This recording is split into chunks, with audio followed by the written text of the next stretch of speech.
The first time the accusation was spoken aloud, it felt unreal to her, as if the words belonged to someone else's life.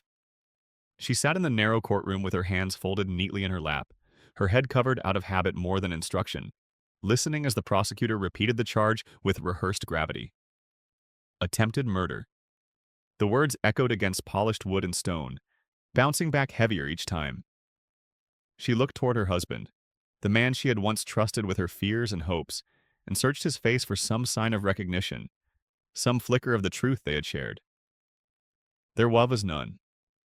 He lay back in his chair with a bandage wrapped carefully around his arm, his expression practiced and wounded, the picture of a man barely spared by violence. They said she had attacked him in a rage. They said she had grabbed the kitchen knife after an argument and lunged without warning. They said neighbors heard shouting, that blood was found on the floor, that the evidence was clear. The story was clean, simple, and perfectly shaped to be believed. What it did not include were the years of quiet control, the nights of threats spoken softly enough to leave no marks, the bruises hidden beneath long sleeves, the warnings delivered with a smile. None of that fit the narrative the court wanted. When it was her turn to speak, she rose slowly. The room felt smaller than it had moments before. She tried to explain carefully, calmly, that she had not attacked him, that the knife had been in his hand, that she had raised her arms only to protect herself. She spoke of fear, of a history of intimidation, of a life lived on careful steps. Her voice did not shake, but it was not loud either. It did not command attention. In a room trained to listen to authority, her quiet truth struggled to be heard. The judge listened with a distant politeness, eyes drifting toward the clock more than once.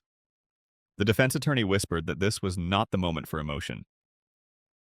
The prosecutor shook his head with theatrical disappointment, as if he had expected such a story and dismissed it long ago.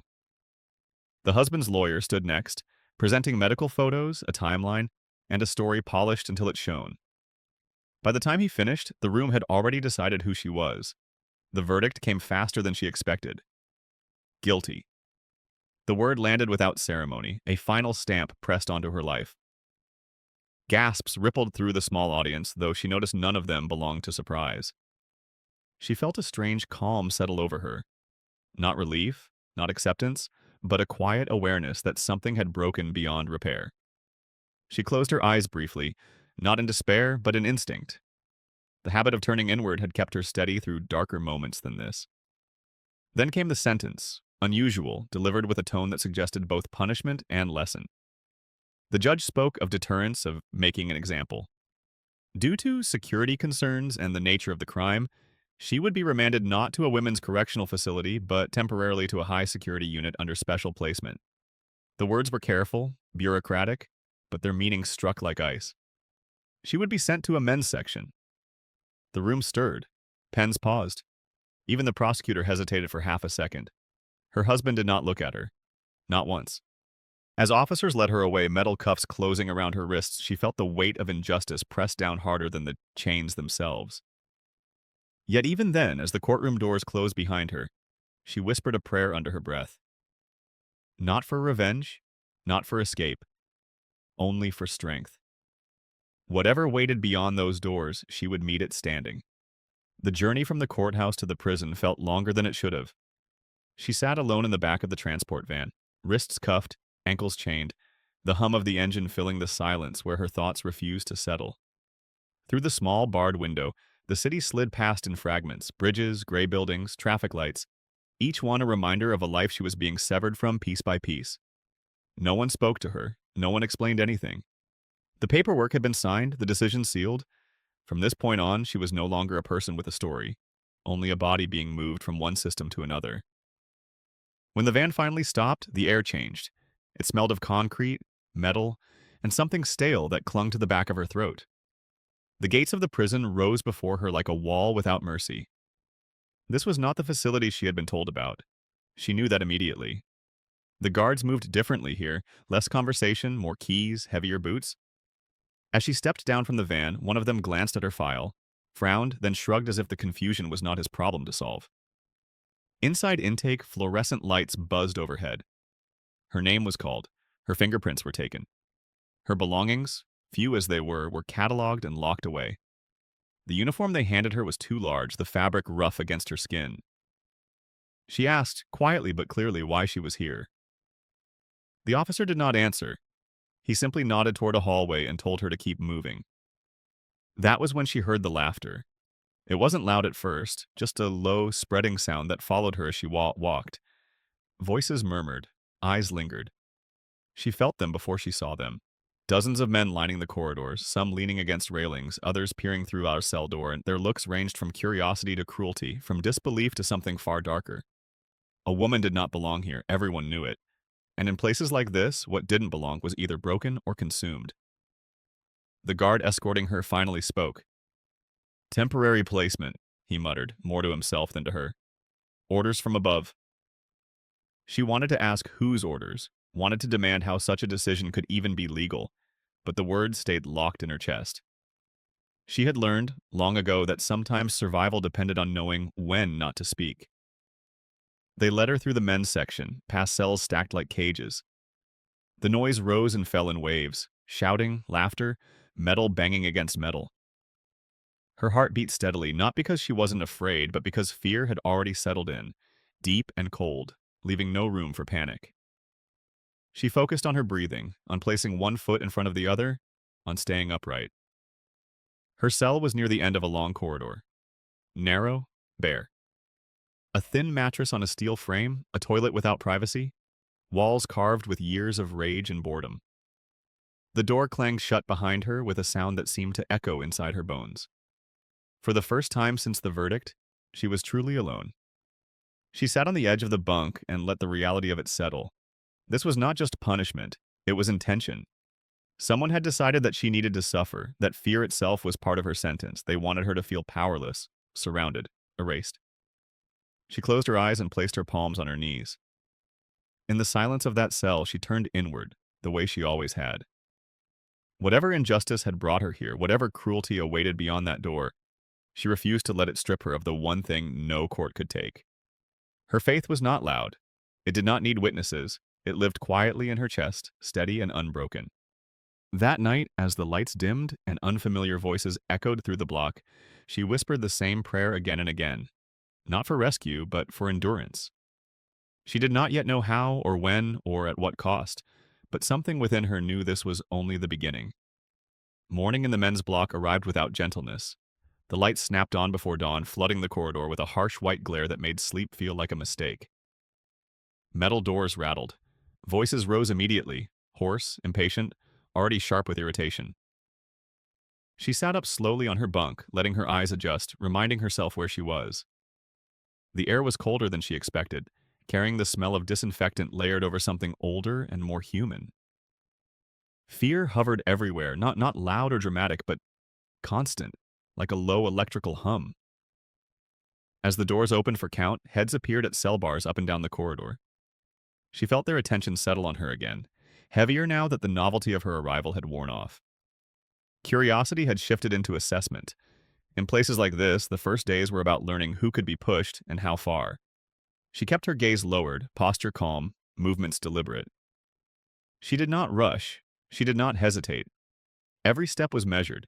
During breakfast, she moved through the chow line under watchful eyes. Conversations stopped when she passed, then resumed in whispers behind her. A few men laughed openly, others stared without shame. One voice called out a crude joke. Another followed with a comment meant to provoke a reaction. She ignored them all, carrying her tray to an empty corner table and eating without expression. Hunger was secondary to awareness. She memorized faces, voices, patterns. Who watched too closely? Who enjoyed the spectacle? Who stayed silent? It was later that morning, during the first long stretch of idle time, that she attempted to pray. She chose a quiet corner of the day room, away from the television and the weight benches, and stood facing the wall. There was no prayer rug, no privacy, no softness, only cold concrete beneath her feet. She raised her hands gently and began.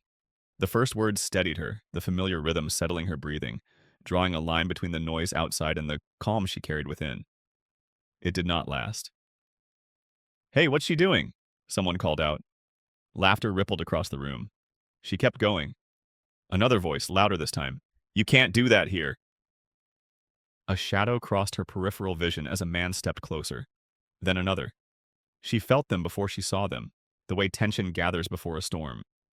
A hand clapped loudly behind her, close enough to startle. Someone mimicked her movements in exaggerated mockery. The words grew sharper, less playful. Insults followed, layered with ignorance and intent. She lowered her hands but did not turn around. "You don't get special rules," a voice said near her shoulder. "This ain't your place." A guard stood at the far end of the room, watching with disinterest, his attention drifting back to his clipboard. Nothing here required intervention. Not yet. She returned to her cell without incident, but the message had been delivered clearly. Her prayer was not welcome. Her presence itself was an invitation to cruelty. That evening, she prayed again, quietly, sitting on the edge of her bunk, lips barely moving. Even then, the cell door rattled as someone kicked it in passing, a reminder that there was no true shelter here. Over the next 2 days, the pressure increased. Comments became threats disguised as jokes. Objects were shoved into her path. Once, her food tray was knocked from her hands. Another time, a cup of water was thrown against her back as she walked. Each incident was small enough to be ignored individually, but together they formed a pattern, an attempt to wear her down, to make her choose silence over devotion. She did not respond with anger, she did not plead, she endured. At night, lying on the thin mattress, she replayed every moment, not with bitterness, but with clarity. She knew escalation when she saw it. She understood what came next if nothing changed. Still, when morning arrived again, she stood to pray. This time, more men gathered. Their laughter was gone. What replaced it was harder. She felt the shift before a single word was spoken. And as she lowered her head, committing herself once more to the one she trusted above all else, she sensed that the line between endurance and confrontation was about to be crossed. By the fourth day, the men's block no longer felt merely hostile. It felt coiled. The air itself seemed tight, as if every sound echoed longer than it should. She sensed it during count, during chow, during the slow shuffle back to the cells. Eyes followed her with purpose now, not curiosity. The men had tested her silence and found it unyielding. What they wanted next was surrender. She chose the same corner of the day room to pray, not out of defiance, but consistency. Habit had its own strength. If she changed her behavior even slightly, the message would be clear. Pressure worked. She stood facing the wall, steadying her breath, letting the noise recede. Her hands rose, her lips formed the opening words. A chair scraped loudly across the floor. Someone laughed, sharp and deliberate. Another voice answered with something obscene. She continued. The rhythm of prayer slowed her pulse, anchored her feet to the ground. She felt the circle forming behind her, the shift of bodies, the weight of proximity. When a shoulder brushed her arm, she did not flinch. "Not today," a voice said close to her ear. "You ain't doing that today." She lowered her hands and turned slowly, meeting their eyes for the first time. There were 5 of them, spread just enough to block her exit. Their faces were set, no humor left in them. This wasn't entertainment anymore, this was enforcement. "I just need a minute," she said quietly. The answer came as a shove. Not hard enough to knock her down, but enough to send a clear message. Another hand slapped the wall beside her head, loud and sudden. Someone kicked her foot out of alignment, forcing her to step back to keep her balance. The men watched closely, waiting for panic, for anger, for tears. She gave them none. The guard at the far end of the room glanced up, took in the scene, then looked away. Paperwork mattered more than people. Everyone knew that. She tried again. She faced the wall, raised her hands, and began. That was when the first blow landed, an open-handed strike to her shoulder, sharp and stinging. She staggered but remained standing. A second shove came from behind, harder this time. Her knees hit the concrete. The room went quiet, not with concern, but anticipation. "On your knees already," someone muttered. "Guess that works." They laughed, but it was uneasy laughter now. Something about her refusal to beg unsettled them. She placed her palms on the floor and bowed her head. The words caught in her throat for a moment, not from fear, but from the sudden weight of it all. The injustice, the isolation, the calculated cruelty. Then she did what she had always done. She prayed. Not loudly, not dramatically. There were no raised voices or outward signs. Her prayer was a whisper between her heart and the one who knew it best. She asked for protection, yes, but more than that, she asked for steadiness, for the strength not to break, for clarity, for truth to survive. A boot nudged her side. Another voice warned her to stop. She did not. And then something changed. It began with a sound, soft at first, like a gasp pulled too quickly from the lungs. One of the men stumbled backward, his laughter cutting off mid-breath. Another dropped to a knee, clutching at the floor as if the ground itself had shifted. Confusion rippled outward, spreading faster than fear. What the hell? Someone started to say. Bodies fell. Not gracefully, not slowly, but abruptly, as if their legs had forgotten their purpose. One man twisted and landed hard on his back, eyes wide, arms flailing uselessly. Another collapsed forward, face inches from the concrete, unable to lift himself. Shouts erupted, panicked now, sharp with disbelief. She remained kneeling. Around her, men lay scattered across the floor, some groaning, others frozen in place, their faces drained of color. The room had emptied of sound except for labored breathing and the distant clatter of boots as guards finally ran toward the chaos. Cain.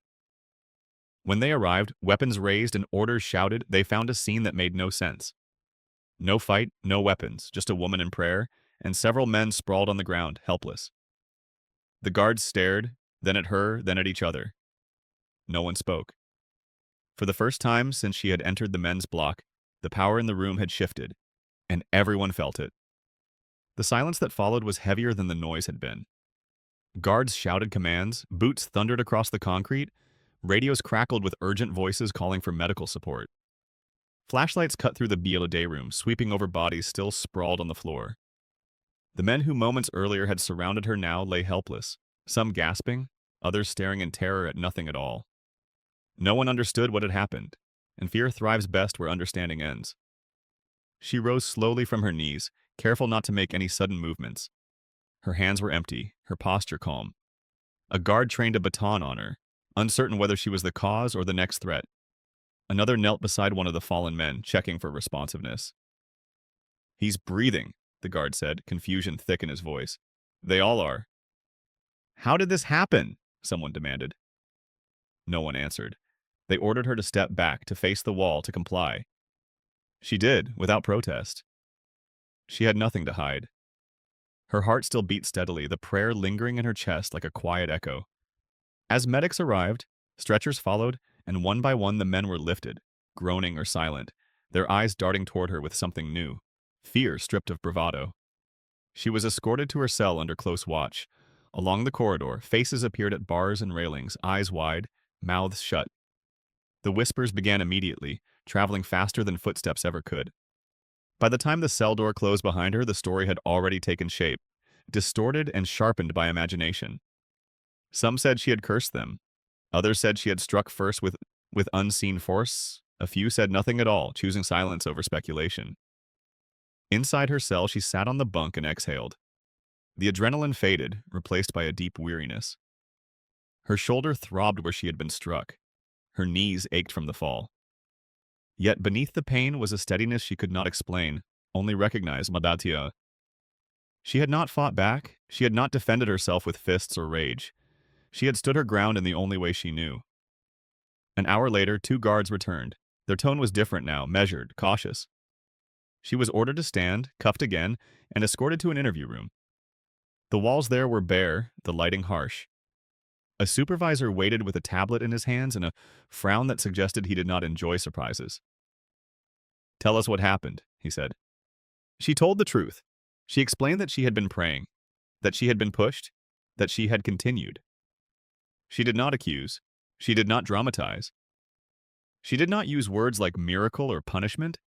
She simply described events as they had unfolded. The supervisor listened, eyes narrowing, tapping notes he did not yet understand. "There was no physical contact?" he pressed.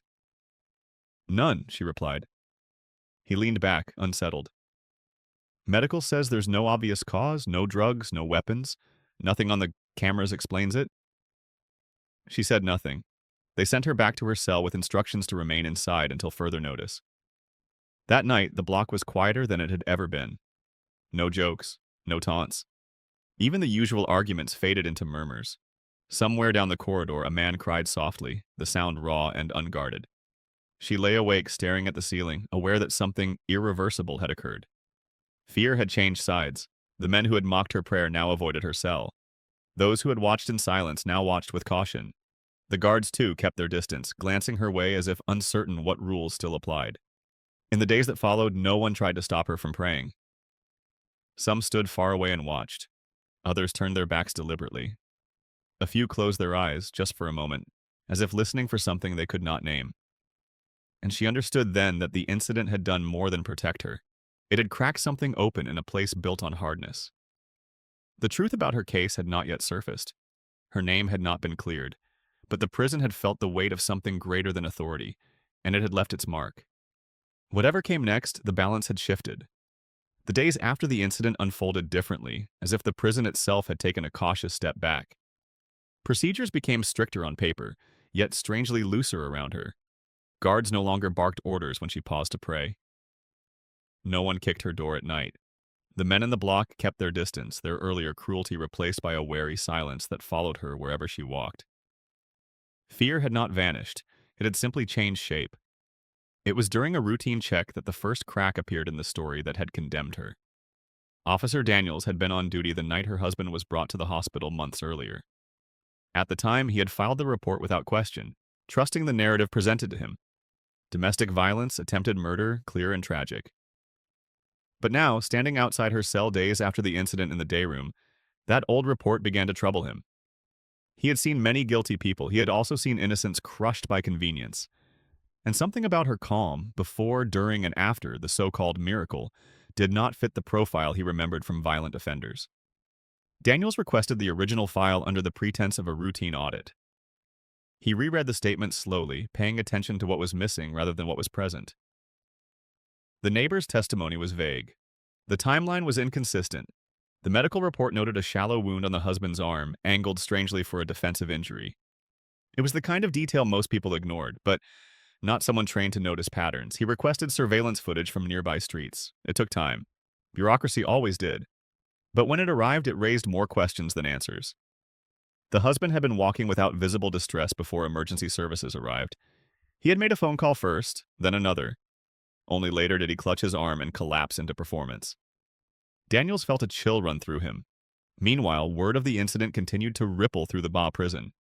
Men whispered theories in hushed tones. Some claimed divine punishment. Others insisted it was mass hysteria. A few, more thoughtful than most, wondered aloud whether the problem had never been her at all. The question lingered in the air, unanswered but persistent. She noticed the change, the way guards lingered longer when she spoke, the way questions were asked now, not ordered. One afternoon, Daniels approached her in the library, where she sat reading quietly. He did not sit across from her. He stood beside the shelf, voice low. "Did you ever report your husband?" he asked. She closed her book gently. "More than once." "No record of it," he said. "I know." "What about witnesses, friends, family?" She hesitated, then answered honestly. "People see what they want to see. And most people don't want trouble." Daniels nodded. He did not press further. He didn't need to. Her answers matched the gaps in the file too perfectly to ignore. That evening, he contacted an internal review officer he trusted, someone who still believed the system was meant to protect, not just process. Together, they began pulling threads, medical records, old police calls, financial documents. The picture that emerged was ugly but familiar. A man protecting himself with lies, using the system's appetite for simple stories to bury a complicated truth. Inside the prison, the shift continued. One man left a folded note near her bunk. No name, no apology, just a single line. "I'm sorry." Another asked, awkwardly, if he could sit nearby while she prayed. He did not speak or imitate. He simply sat, silent and unsure. She did not react outwardly. She understood that transformation, if it came at all, came slowly. Late one night, as she lay awake listening to the distant echo of doors and footsteps, a guard stopped outside her cell.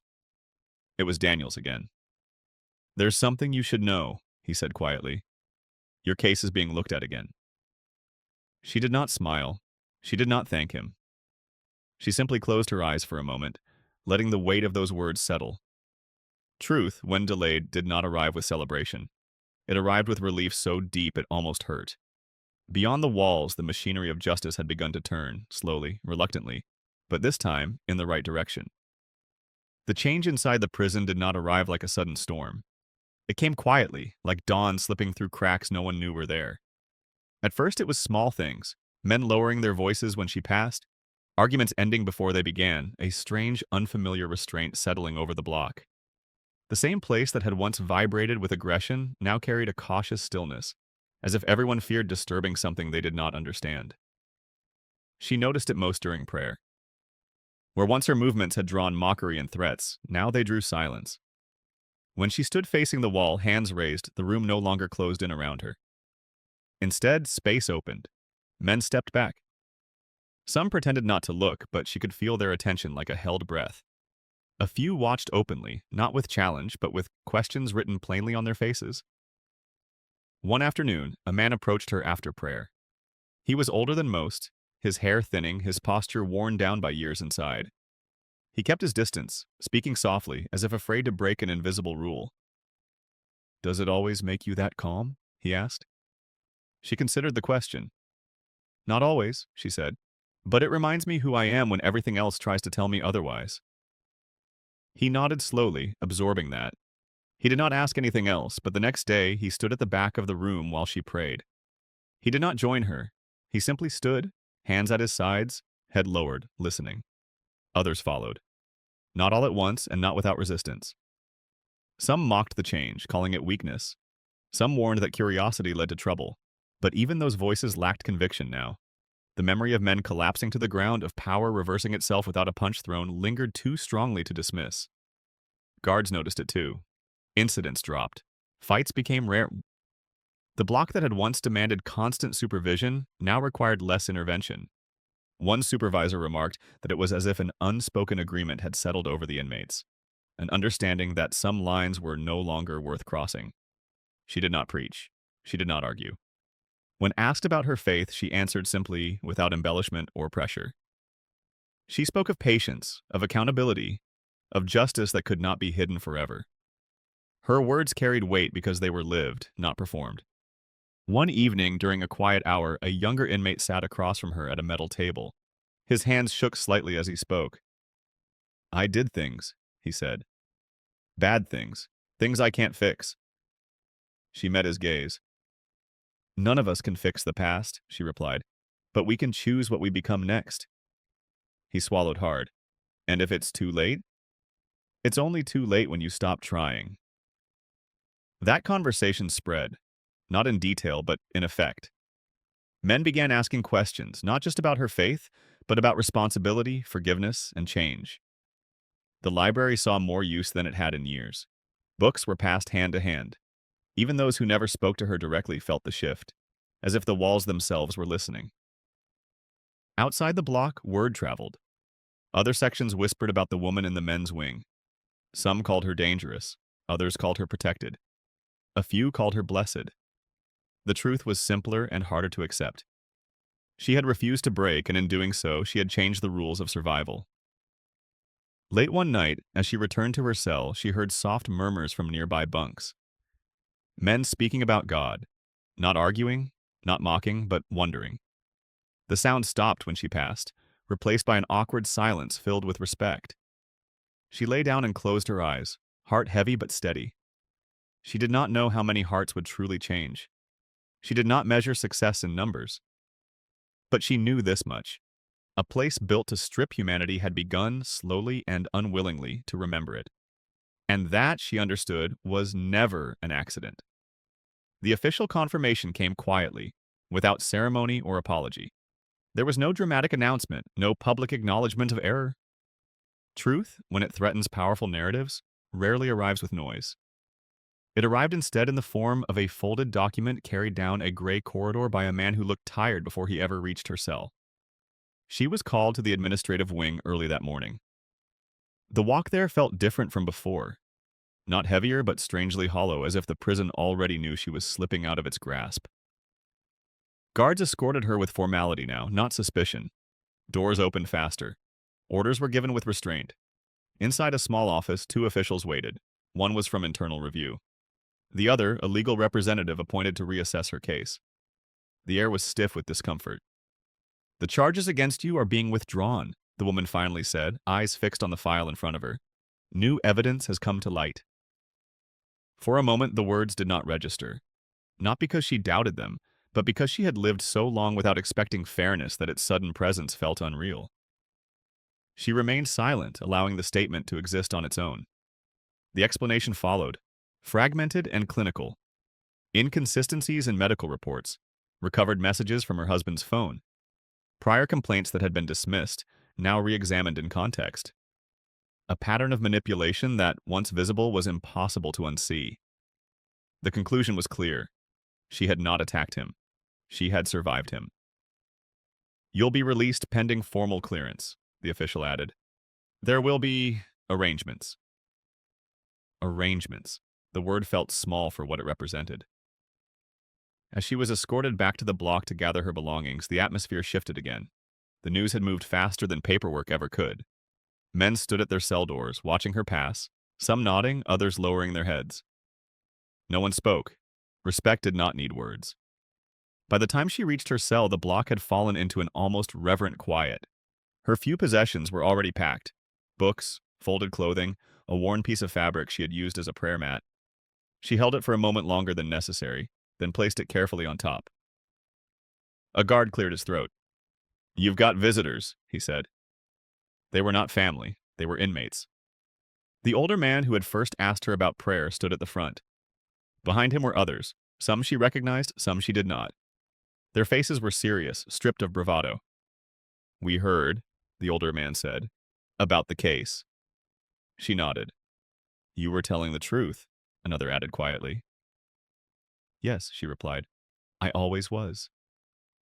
There was a pause, heavy with unspoken things. Finally, the younger man who had once confessed his regrets stepped forward. "What you showed us," he said, voice unsteady, "it wasn't just about you being innocent. It was about something bigger." She understood what he meant. "Truth has weight," she said. "Even when it's buried, it presses upward." He hesitated.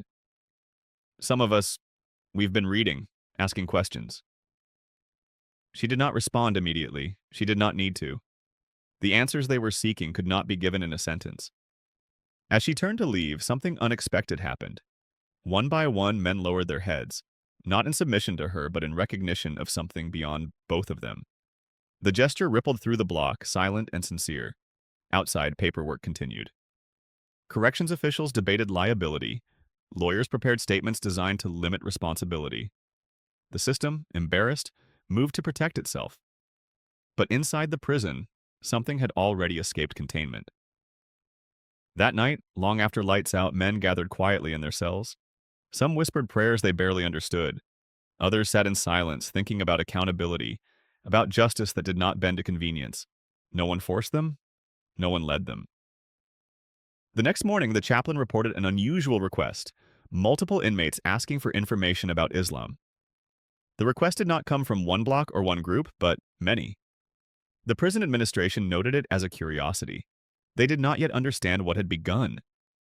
And she, walking out through the gates that afternoon, felt no triumph, only gratitude. Her name was cleared, her freedom restored.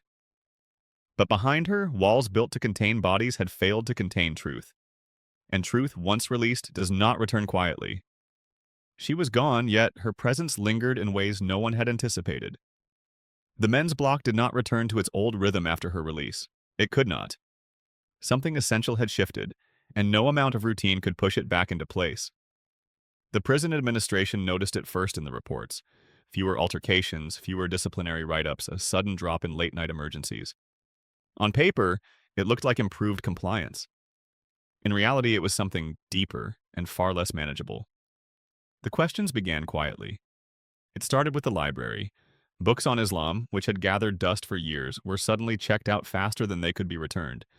Men who had once laughed at prayer now sat at metal tables, reading slowly, carefully, tracing lines with their fingers as if afraid to miss something important. Some read out of curiosity. Others read out of restlessness. A few read because they could not forget what they had seen. The moment power collapsed without violence, the moment fear failed to win. The chaplain was overwhelmed. Requests came not only during designated hours, but through guards, through notes slipped under doors, through awkward conversations in hallways. "What does it mean to submit?" one man asked. "Is forgiveness real?" asked another. "Can someone like me be accepted?" The questions carried weight, stripped of mockery or argument. These were not debates. They were confessions. Guards noticed the change in the yard as well. Groups that had once segregated themselves by dominance now mixed more freely. Old rivalries softened. Some men still clung to old identities, but even they moved with caution, as if aware that something greater than hierarchy had entered the space. Authority no longer came solely from strength. It came from restraint. One officer who had worked the block for over a decade remarked quietly to a colleague, "It's like they remember they're human again." The colleague did not answer, but he did not disagree either. Not everyone welcomed the transformation. A few inmates resisted fiercely, accusing others of weakness, of betrayal, of abandoning survival rules that had kept them alive. But their voices no longer carried the same reach. The fear they relied on had lost its sharpness. Even those who did not embrace faith recognized that violence was no longer the only language spoken here. The administration attempted to manage the change. Group meetings were scheduled. Chaplain services were expanded. New guidelines were issued. They framed it as rehabilitation progress, as though this shift had been planned all along.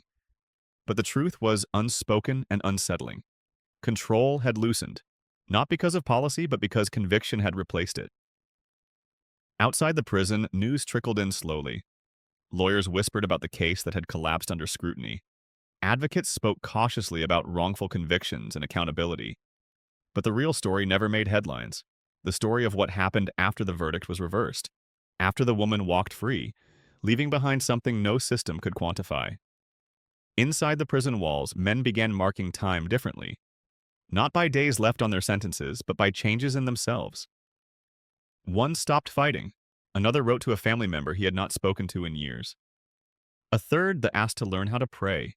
Not to impress, not to belong, but to understand. It was not universal. It was not perfect. But it was real. The woman's name was spoken less often now, but her influence remained. She had not preached from a platform or demanded allegiance. She had lived her truth in a place designed to crush it, and in doing so, she had exposed the weakness of lies. Late one evening, during count, a guard paused at the end of the corridor. He looked down the block, at men sitting quietly in their cells, some reading, some thinking, some simply resting in unfamiliar peace. He shook his head slowly. "I've never seen anything like this," he murmured. Neither had anyone else. The prison still stood. The walls were still high. The bars still locked. But something inside them had broken free. And it was not going back. Months later, the prison still carried the echo of what had happened, even as life outside its walls moved on. Administrators rotated. Reports were filed, revised, archived. Policies were quietly adjusted to ensure that such a placement error would never happen again. No one wanted another case like hers. Too many questions, too much exposure, too much discomfort for a system that preferred order over reflection. But systems forget more easily than people. Inside the prison, the changes endured. They did not turn the place into something gentle or ideal. It was still a prison, harsh, confining, unforgiving in many ways. Yet the culture had shifted. Violence no longer defined respect. Loudness no longer guaranteed authority. Men who once survived by intimidation discovered that restraint earned a different kind of standing. Islam did not spread through force or argument. It spread through observation. Men remembered a woman who had nothing, no protection, no power, no allies, yet refused to surrender her dignity. They remembered how prayer had been mocked, then feared, then quietly respected. They remembered how truth had surfaced not because it was shouted, but because it endured. Some embraced faith fully, finding structure where chaos had ruled.